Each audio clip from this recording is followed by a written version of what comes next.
तो दोस्तों हम कुछ ऑर्गेनाइजेशंस के बारे में देख लेते हैं। दी ब्रह्म समाज, अभी एक ऑर्गेनाइजेशन था जिसका नाम क्या था, ब्रह्म समाज।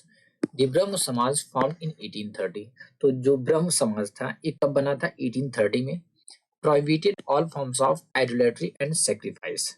आइडोलेट्री, फॉर्म्स ऑफ आइडोलेट्री यानी जो मूर्ति पूजा होता है, जैसे मूर्तियों की पूजा करते हैं ना, वो ब्रह्म समाज में मूर्ति पूजा अलाउ नहीं था, मतलब मूर्ति पूजा प्रोहिबिशन था। और सेक्रीफाइसेस का, यानी जो पहले होता था कि बकरी की बलि देना, किसी जानवर की बलि देना, ठीक है, तो उसमें किसी भी तरह का बलिदान भी नहीं दिया जाता था। यानी सेक्रीफाइसेस और आइडोलेट्री फॉर्म्स उसमें प्रोहिबिशन है, यानी कि मूर्ति पूजा नहीं कर सकते थे। और क्या नहीं कर सकते थे, किसी भी चीज का आप बलि नहीं दे सकते थे। Believe in the Upanishads.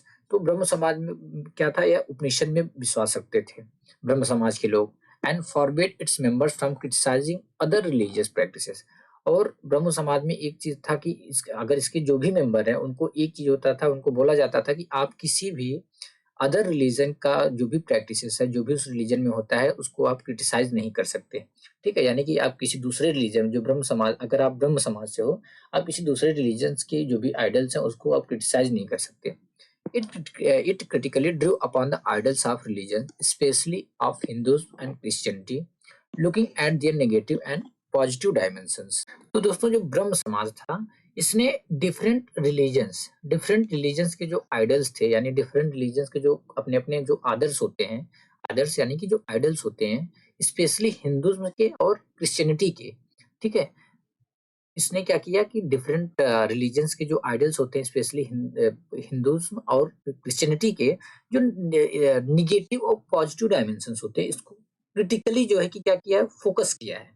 ठीक है, यानी कि इस जो ब्रह्म समाज ने डिफरेंट रिलीजन्स के आइडल्स, जैसे कि स्पेशली हिंदुज्म और क्रिश्चियनिटी के जो भी इसके जो भी जो निगेटिव पॉइंट्स थे या जो भी पॉजिटिव पॉइंट थे, उस पर जो है कि फोकस किया है। ठीक है, डेरोजियो यंग बंगाल। अब एक क्या था, ये था Derozio and young Bengal. Henry Louis Vivian Derozio, teacher at Hindu College Calcutta. तो कलकत्ता में हिंदू कॉलेज में टीचर थे कौन, Henry Louis Vivian Derozio. In the 1820 में ये क्या थे, एक टीचर थे हिंदू कॉलेज में जो कि कलकत्ता में था। प्रमोटेड रेडिकल आइडियाज, इन्होंने रेडिकल आइडियाज को प्रमोट किया। एंड इनकरेज हिज पपिल्स, जो इन पपिल्स यानी जो इनके शिष्य थे, उन शिष्यों को इन्होंने इनकरेज किया, प्रोत्साहित किया, इसलिए टू क्वेश्चन ऑल अथॉरिटी, की जितनी भी अथॉरिटी है उनसे क्वेश्चन करो। अब सब समझना यहाँ पे अथॉरिटी का क्या मतलब है। अब अथॉरिटी का यानी कि सारे रिलीजन्स में कुछ ऐसे लोग होते हैं, इस पहले के टाइम में क्या होता था कि बहुत सारे कुछ ऐसे लोग थे, वे क्या अथॉरिटी दिखाते थे, यानी कि हम जो है कि ऊपर है, यानी जो अथॉरिटी है हमारे हिसाब से जो होगा कि सारे लोग चलेंगे। अब जैसे हिंदू में पहले क्या था, ब्राह्मण लोग जो है कि पूरी सोसाइटी को अपने हिसाब से ढालना चाहते थे, अपने आप को क्या सर्विस सर्वा मानते थे, यानी अपने आप को एक अथॉरिटी दिखाते ना, कि अब जैसे पुरुषों में हम देख लें, बहुत सारे लोग थे और तो जो कि लेडीज को यानी गर्ल्स को कॉलेज नहीं जाने देते थे, या उनको और जिंदा जला दिया जाता था। ये क्या थे, एक अथॉरिटी दिखाना। ठीक है, या कि ऐसा कोई मान लो कोई ऐसा बोले कि अरे हमारे रिलीजन में ऐसा ना कि इनको जो लेडीज हैं या जो गर्ल्स हैं उनको एजुकेशन का एक्सेस नहीं है, ऊपर से उसके बाद वो जो है कि विडो जो है वो मैरी नहीं कर सकती। ये सारी चीजें कौन बताता है, जो कि अपना अथॉरिटी दिखा रहा हो। ठीक है, ऐसी अथॉरिटी से इन्होंने क्या बोला कि अपने जो इनके पपिल्स थे, इन्होंने पहला काम किया कि रेडिकल आइडियाज को प्रमोट किया, और उसके बाद अपने पपिल्स को इनकरेज किया कि ऐसे लोगों से, जो भी अथॉरिटी है, जिस भी रिलीजन में जो अथॉरिटी है, उनसे क्वेश्चन करो। Referred to as the Young Bengal movement, his students attacked tradition and custom। तो जो इनका इन्होंने यंग बंगाल मूवमेंट बनाया था, उसमें उसमें जो इनके इनके स्टूडेंट्स थे, उन्होंने अटैक किया किस पे, ट्रेडिशंस और कस्टम पे। अटैक अटैक द सेंस उनसे क्वेश्चन किया, ऐसा नहीं कि उन पे हमला ही कर दिया, उनसे क्वेश्चंस किए। Demanded in education for women, उन्होंने वुमेन्स के लिए एजुकेशन के लिए डिमांड किया। उन्होंने बोला कि जो वुमेन्स हैं उनको भी एजुकेशन का एक्सेस होना चाहिए। And campaign for the freedom of thought and expression, और फ्रीडम ऑफ थॉट और एक्सप्रेशन के लिए उन्होंने क्या किया, कैंपेन किया। ठीक है, the Ramakrishna Mission and Swami Vivekananda, named after Ramakrishna Paramhansa Swami Vivekananda guru.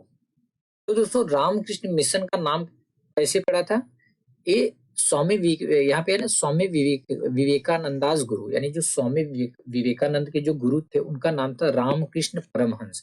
तो रामकृष्ण मिशन का नाम ही स्वामी विवेकानंद के गुरु जो थे रामकृष्ण परमहंस, उन्हीं के नाम पे पड़ा था। The Ramakrishna mission stated the ideal of salvation through social service and selfless action. Salvation यानी मुक्ति या मोक्ष की प्राप्ति, ठीक है। सोशल सर्विस यानी कि सोशल सर्विस द सेंस सामाजिक सेवा, समाज सेवा। सेल्फलेस एक्शन यानी कि विदाउट किसी सेल्फ यानी कि बिना किसी फायदे के आप केवल कर्म करो, लोगों की सेवा करो, ठीक है। नॉर्मली क्या करते हैं, जैसे कि हम अभी नॉर्मली क्या होता है कि पब्लिक जो है कि अभी जैसे पॉलिटिशियंस में देख लो, वो लोग क्या करते हैं, जनता की सेवा करते हैं कि उनका स्वार्थ उसमें रहता है, ठीक है। आप अभी आप खुद ही सोच लो, आप अपने बारे में जानोगे कि आप किसी की अगर हेल्प कर रहे हो या कोई सोशल सर्विस कर रहे हो, आपका उसमें अगर कुछ स्वार्थ छिपा है, अगर नहीं छिपा है, means that is the selfless action, कि आप बिना स्वार्थ के सेवा कर रहे हो, ठीक है। बट नॉर्मली ऐसा होता नहीं है। तो दोस्तों जो रामकृष्ण मिशन था, यह जो है कि सोशल सर्विस और सेल्फलेस एक्शन के जरिए सेल्वेशन पे जोर देता, सेल्वेशन को क्या करता था, उसको इनकरेज करता था, यानी मोक्ष की प्राप्ति सोशल सर्विस और सेल्फलेस एक्शन के जरिए। स्वामी विवेकानंद, जो कि जिनका जन्म 1863 में हुआ, 1902 में इनकी डेथ हो गई, whose original name was Narendra Nath Datta. Swami Vivekananda जो कि जिनका ओरिजिनल नाम क्या था, Narendra Nath Dutt, combined the simple teachings of Sri Ramakrishna with his well-founded modern outlook। उन्होंने क्या किया, इसने स्वामी विवेकानंद ने, इन्होंने अपने जो गुरु थे उनकी जो सिंपल टीचिंग्स थी, श्री रामकृष्ण इनके गुरु जो थे, उनकी जो सिंपल टीचिंग्स थी उसको और अपने वेल फाउंडेड मॉडर्न आउटलुक को उन्होंने कंबाइन कर लिया, मतलब मिक्सअप कर लिया, and spread them all over the world, और पूरे विश्व में उसको क्या किए, स्प्रेड किए, उसको क्या किए, प्रसार किए या स्प्रेड किए। After hearing him in the World Parliament of Religions at Chicago in 1893। तो दोस्तों जब वर्ल्ड पार्लियामेंट शिकागो में हेल्ड किया गया था, वर्ल्ड पार्लियामेंट मतलब विश्व एक धार्मिक पार्लियामेंट था, यहाँ पे सारे धर्म के लोग आए थे।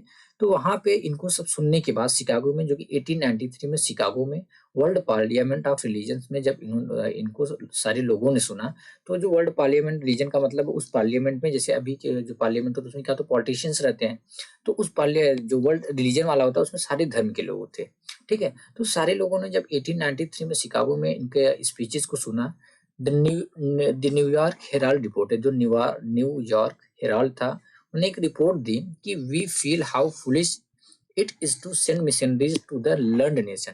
तो इन्होंने इतना अच्छा स्पीच दिया था कि न्यूयॉर्क हेराल्ड ने रिपोर्ट किया कि हम कितना मूर्खतापूर्ण, अभी हमको फील हो रहा है कि हम कितना मूर्खतापूर्ण काम कर रहे थे कि ऐसे लर्नड नेशन में, ऐसे विद्वान नेशन में हम मिशनरी भेज रहे थे, ठीक है। Indeed Swami Vivekananda was the first Indian in modern times. तो दोस्तों इंडीड स्वामी विवेकानंद जो थे वो मॉडर्न टाइम के फर्स्ट इंडियन थे who reestablished the spiritual preeminence of the Vedanta philosophy on a global scale. तो दोस्तों मॉडर्न टाइम्स के स्वामी विवेकानंद ही एक ऐसे पहले इंडियन थे जिन्होंने ग्लोबल स्केल पे, यानी एक वर्ल्ड स्केल पे वेदांत फिलॉसफी या वेदांता फिलॉसफी के स्पिरिचुअल प्री एमिनेंस को क्या किया, रीस्टैब्लिश किया। But his mission was not simply to talk of religion, but इनका जो मिशन था वो सिंपली यह नहीं था कि केवल रिलीजन पे बात करें। He was extremely pen at the poverty and the misery of his countryman. तो दोस्तों ये एक्सट्रीमली पेन था, इनको एक्सट्रीमली बहुत ज्यादा कष्ट था, बहुत ज्यादा दुख था पॉवर्टी से, किससे, इनकी जो इनकी कंट्री के लोगों की जो गरीबी थी और जो उनके कष्ट थे, इससे इनको बहुत ज्यादा प्रॉब्लम थी, मतलब बहुत ज्यादा कष्ट था। ही फर्मली, यानी कि वे खुश नहीं थे, he firmly believe that any reform could become successful only by uplifting the condition of the masses. Firmly believe यानी उनका दृढ़ विश्वास था, दृढ़, उनको एक फर्मली बिलीव करते थे कि कोई भी रिफॉर्म तभी सक्सेसफुल हो सकता है जब only by uplifting the condition of the masses, जब वह अपनी जो उनकी मासेस है, यानी जो उनकी कंट्री के लोग हैं, उनको पॉवर्टी से अपलिफ्ट कर दे, यानी पॉवर्टी से बाहर ला दे। देयरफॉर इसलिए his clarion call to the people of India was to rise above the narrow confines of their religion of the kitchen and come together in the service of the nation. Clarion का मतलब क्या होता है, Clarion call का मतलब होता है आह्वान करना, लोगों को बुलाना, ठीक है। नैरो कन्फाइन यानी पतली, जो कन्फाइन है कोई चीज सीमित है, यानी अगर कोई एक यहाँ पे दीवार है, वॉल है, कन्फाइन, अंदर वाले क्या होगा, कन्फाइन होगा, मतलब चारों ओर से घिरा हुआ है, ठीक है? तो इसलिए उन्होंने इंडिया के लोगों को बुलाया, इंडिया के लोगों को एक क्लैरियन कॉल दिया, बोला कि एक काम करो आप लोग, जो किचन आपका रिलीजन ऑफ द किचन है, ठीक है, रिलीजन का जो किचन है, आप उसकी जो नैरो कन्फाइंस है उससे बाहर आओ, उससे बाहर निकलो, ठीक है, यानी कि जो हमारा जो हमारी कंट्री के जो लोग थे, एक रिलीजन यानी एक रिलीजन में बने हुए थे। ठीक है, उन्होंने बोला इससे बाहर निकलो and come together in the service of the nation. आओ एक साथ जो है नेशन को सर्व करो, नेशन की सेवा करो। ठीक है, by sending out this call he made a signal contribution to the nationalism of India. Nation का क्या मतलब होता है? नेशन नेशनलिज्म यानी एक ऐसा नेशनलिज्म जो कि अभी लोगों में धीरे धीरे आ रहा है। यानी सारे लोग राष्ट्रवादी नहीं है, धीरे धीरे जो राष्ट्रवादी की भावना है, जो नेशनलिज्म की भावना है, लोगों में धीरे धीरे जागरूक हो रही है, स्टार्टिंग है। इसलिए यहाँ पे नेशन नेशनलिज्म बोला गया है। ठीक है, तो इस काल के जरिए दोस्तों उन्होंने इंडिया के नेशन नेशनलिज्म में एक अपना सिग्नल कंट्रीब्यूशन दिया। ठीक है, His sense of nationalism was, however, not narrow in its conception. जबकि जो इनका सेंस ऑफ नेशनलिज्म था वो कॉन्सेप्शन में बहुत नैरो नहीं था। He was convinced that many of the problems facing the mankind could only be overcome if the nations of the world come together on an equal footing. He was convinced यानी कि उनका मानना था। ठीक है, equal Mankind यानी जो भी पूरे वर्ल्ड की जो मानव प्रजाति है, जो मानव लोग हैं, जो मतलब यहाँ पे पूरे इंसान की बात की जा रही है, पूरे वर्ल्ड के लोगों की बात की जा रही है। ऑन इक्वल फुटिंग का मतलब एक सेम प्लेन पे। ठीक है, इनका क्या करने का, इनका मानना था कि वर्ल्ड की जो मैनकाइंड है, वे जो भी प्रॉब्लम फेस कर रहे हैं उससे ओवरकम तभी हुआ जा सकता है। ओवरकम यानी उस पर तभी काबू पाया जा सकता है या उन प्रॉब्लम से तभी छुटकारा पाया जा सकता है जब if the nation of the world के जितने नेशन हैं वे सेम फुटिंग पे यानी कि सेम इक्वल फुटिंग पे आकर काम करें। ठीक है, तो एक साथ हो जाएं इस इक्वल फुटिंग पे। देयरफॉर इसलिए his exhortation to the youth was to unite on the basis of a common spiritual heritage. Exhortation का मतलब क्या होता है? उपदेश। ठीक है, या प्रेरणा। तो इन्होंने क्या किया, इसलिए इन्होंने जो यूथ था, वर्ल्ड का जो यूथ था उसको यूनाइट होने का किसके आधार पर, किसके बेसिस पे? कॉमन स्पिरिचुअल हेरिटेज, यानी इन्होंने वर्ल्ड के यूथ को कॉमन स्पिरिचुअल हेरिटेज के बेसिस पे उनको यूनाइट होने का जो है कि उद्देश्य दिया।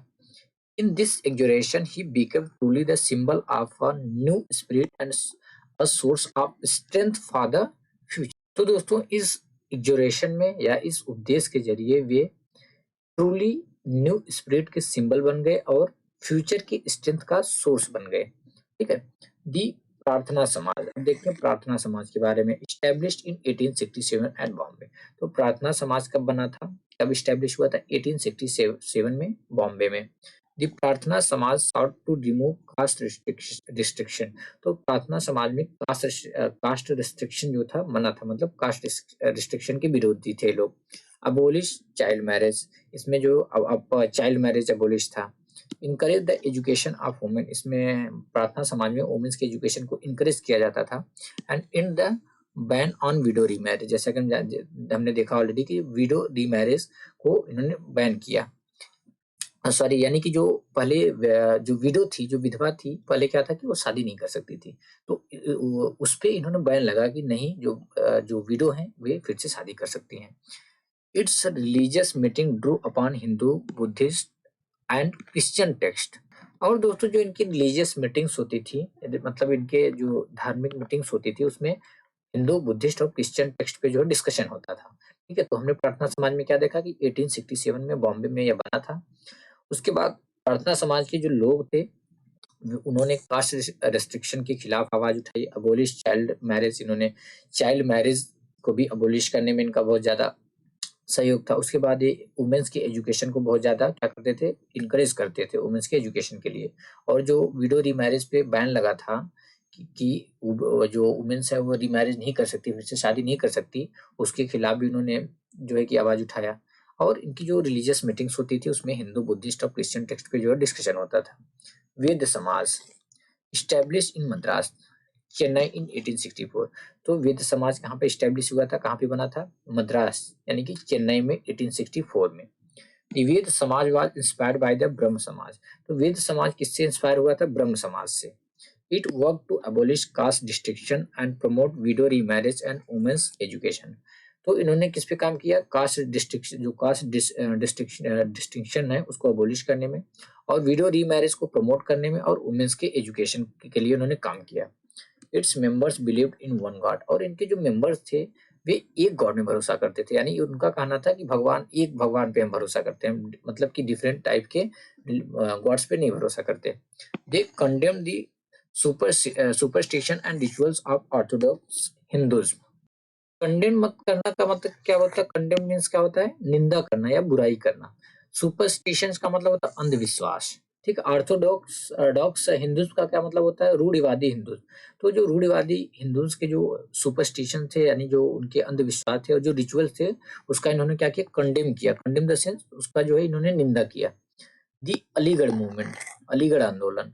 दी Mohammedan Anglo-Oriental College, founded by Sayyid Ahmad Khan in 1875 at Aligarh, later became the Aligarh Muslim University। तो दोस्तों जो मोहम्मदन एंग्लो ओरिएंटल कॉलेज था, जो कि किसके द्वारा फाउंड किया गया था, यानी किसके द्वारा बनाया गया था? सैयद अहमद खान, 1875 में इनके द्वारा बनाया गया था। कहाँ पे? अलीगढ़ में। कौन सा college? Mohammedan Anglo oriental college, जो कि बाद में अलीगढ़ मुस्लिम यूनिवर्सिटी के नाम से जाना जाने लगा। The institution offer modern education, इस इंस्टीट्यूशन में मॉडर्न एजुकेशन ऑफर की जाती थी, यानी कि मॉडर्न एजुकेशन दिया जाता था, इंक्लूडिंग वेस्टर्न साइंस, यहाँ तक कि उसमें वेस्टर्न साइंस भी दिया जाता था टू मुस्लिम्स को, ठीक है। यानी इस इंस्टीट्यूशन में क्या होता था? मॉडर्न एजुकेशन पढ़ाते थे, including western science. The Aligarh movement, as it was known, had an enormous impact in the area of educational reform. तो दोस्तों अलीगढ़ मूवमेंट किस लिए जाना जाता है? क्योंकि अलीगढ़ मूवमेंट जाना जाता है कि एजुकेशनल रिफॉर्म में इसका काफी इनॉर्मस इम्पैक्ट रहा है, एजुकेशनल रिफॉर्म के एरिया में, एजुकेशन के एरिया में, ठीक है। ये Singh Sabha movement, reform organisations of the Sikhs, the first Singh Sabhas were found at Amritsar in 1873। जो सिख लोगों की जो रिफॉर्म ऑर्गेनाइजेशन थी, जो फर्स्ट सिंह सभा थी, वो कहाँ पे बनी या रखी गई? अमृतसर में 1873 में, एंड एट लाहौर इन 1879, और लाहौर में 1879 में। These sabhas sought to right Sikhism of superstitions, caste distinctions, and practices seen by them as non-Sikh। तो दोस्तों इन सभाओं का क्या प्रयास था? इन्होंने क्या कोशिश किया? किस पे क्या एफर्ट दिया कि इन्होंने जो सुपरस्टिशन थे, यानी जो अंधविश्वास थे सिखिज्म में, और जो कास्ट डिस्टिंक्शन थे और जो प्रैक्टिसेस थे जो कि उनको लगता था नॉन सिख हैं, उसको जो है कि अपने समाज से इन्होंने छुटकारा दिलाने का, ऋण मतलब क्या होता है? छुटकारा दिलाना, ठीक है, उसकी कोशिश किया इन्होंने, ठीक है। तो सिंह सभा मूवमेंट ने क्या किया कि अपने लोगों से, जो सिख लोग की कम्युनिटी थी, इन्होंने क्या किया कि अपनी कम्युनिटी से, जो कम्युनिटी में जो अंधविश्वास हैं और जो कास्ट डिस्टिंक्शन है और अदर जो प्रैक्टिसेस हैं, जो कि ये समझते हैं कि ये सिखों की नहीं है, नॉन सिख है, ठीक है, उससे इन्होंने छुटकारा दिलाने की कोशिश किया। They promoted education among the Sikhs, उन्होंने सिखों के अमंग जो है एजुकेशन को प्रमोट किया, often combining modern instruction with the Sikh teachings. और इन्होंने क्या किया? जो मॉडर्न इंस्ट्रक्शंस हैं उसको कंबाइन किया, किससे? सिख टीचिंग्स थे, ठीक है। यहाँ पे देख सकते हैं Khalsa college Amritsar establish in 1892, 1892 में स्टैब्लिश किया गया था खालसा कॉलेज अमृतसर का, किसके द्वारा? Leaders of the Singh Sabha movement, Singh Sabha movement के लीडर्स के द्वारा, ठीक है। अब इल्सवेयर बॉक्स में देखते हैं, black slaves and white planters, या black slave and white planters.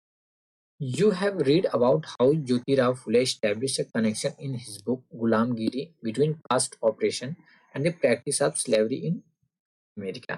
जैसा कि आपने ऑलरेडी पढ़ा कि जो ज्योतिराव फूले थे, उन्होंने एक कनेक्शन एस्टेब्लिश किया, किसमें? अपनी बुक गुलामगिरी में, किसमें? जो किसके किसके बीच में? जो कास्ट ऑपरेशन था, यहाँ पे कास्ट उत्पीड़न इंडिया में था, उसको किससे? Practice of slavery in America, जो अमेरिका में स्लेवरी प्रैक्टिस थी, दास प्रथा। What was this system of slavery? Slavery का मतलब, इस सिस्टम का क्या मतलब था? From the time that European explorer and traders landed in Africa in the 17th century, यानी 17th सेंचुरी में जब से अफ्रीका में जो यूरोपियन एक्सप्लोरर थे और ट्रेडर थे, उन्होंने जब से लैंड किया, और ट्रेड इन स्लेव बिगेन, यानी स्लेव में ट्रेड जो है कि स्टार्ट हो गया, यानी स्लेव लोगों का ट्रेड स्टार्ट हो गया, ठीक है। Black people were captured, black peoples को यानी काले लोगों को कैप्चर किए, लोग कैप्चर करते थे, and brought from Africa to America, और उनको अफ्रीका से अमेरिका लाया जाता था, सोल्ड टू व्हाइट प्लांटर्स, और व्हाइट प्लांटर्स को बेच दिया जाता था, and made to work on cotton and other plantation, और वहां पे उनसे कॉटन और अदर प्लांटेशन पे काम कराया जाता था।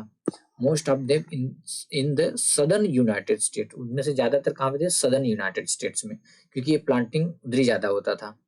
ठीक है, in the plantations they had to work long hours, तो दोस्तों प्लांटेशन में उनसे बहुत ही कई घंटे काम कराए जाते थे। Typically from dawn to dusk, यानी कि सुबह से एकदम शाम तक पूरा काम कराया जाता था। ठीक है, पनिश्ड फॉर इनएफिशिएंट वर्क, और जब इनएफिशिएंट वर्क करते थे, ठीक है, यानी जरा सा भी इधर से उधर होता, मतलब लगातार काम करते थे, जरा सा थक के थोड़ा सा अगर इधर उधर किए, वो उनको पनिशमेंट मिलती थी। ठीक है, and wiped and tortured, wiped यार, जेट इसका जो प्रोनाउंसिएशन है विप्ड है। विप्ड का मतलब क्या होता है? मारना, कोड़ों से मारा जाता था उनको, एंड टॉर्चर, उनको टॉर्चर किया जाता था। किनको? ब्लैक स्लेव्स को, जो कि कहाँ से आए थे? अफ्रीका से आए थे।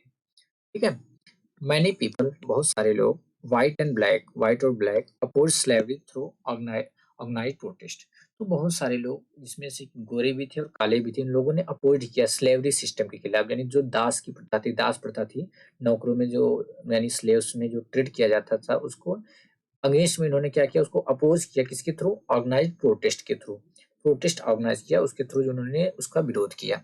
ठीक है, in doing so they invoked the spirit of the American Revolution of 1776।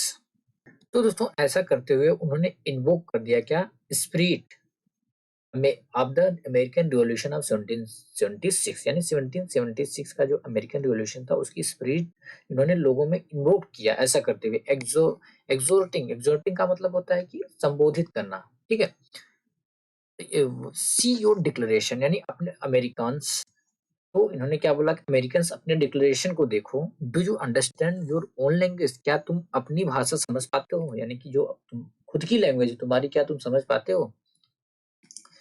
In his moving Gettysburg address, Abraham Lincoln held that those who had fought slavery had done so for the cause of democracy।